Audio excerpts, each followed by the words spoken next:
5 करोड़ परिवारों को रोजगार देता है। नरेंद्र मोदी जी की जो यूएस डील है वो हिंदुस्तान के टेक्सटाइल सेक्टर को खत्म कर देगा, नष्ट कर देगा। ये बात नरेंद्र मोदी जानते हैं और पूरा हिंदुस्तान जानता है। मैंने पार्लियामेंट हाउस में समझाया कि बांग्लादेश को फ्री पास 0% टैक्स और हिंदुस्तान को 18% टैक्स। इसका नतीजा होगा कि बांग्लादेश की टेक्सटाइल इंडस्ट्री हिंदुस्तान की टेक्सटाइल इंडस्ट्री को खत्म कर देगी।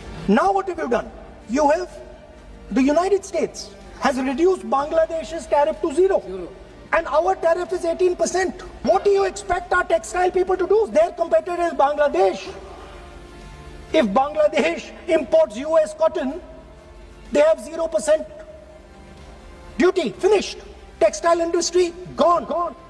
नरेंद्र मोदी जी के एक मंत्री ने बोला कि अगर हम भी यूएस कॉटन इंपोर्ट करेंगे तो हमें भी वो फायदा मिलेगा। मगर सच्चाई है कि हमारा कॉटन बांग्लादेश जाता है, हमारा कॉटन हिंदुस्तान की टेक्सटाइल मिलों को चलाता है।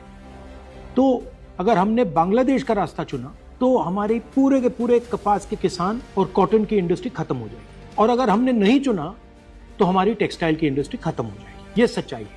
पीयूष गोयल जी, झूठ मत बोलिए। इसलिए मैं इसको सरेंडर कहता हूं, क्योंकि ये डील या तो कपास के किसान को मारेगा या टेक्सटाइल इंडस्ट्री को मारेगा या फिर दोनों को उड़ा देगा। इनके मंत्री को यह भी नहीं मालूम कि बांग्लादेश अब हिंदुस्तान से कपास नहीं खरीदेगा और उन्होंने निर्णय ले लिया है कि वो यूएस से कॉटन इंपोर्ट करें। ये है यूएस डील, नरेंद्र मोदी जी की डील की सच्चाई।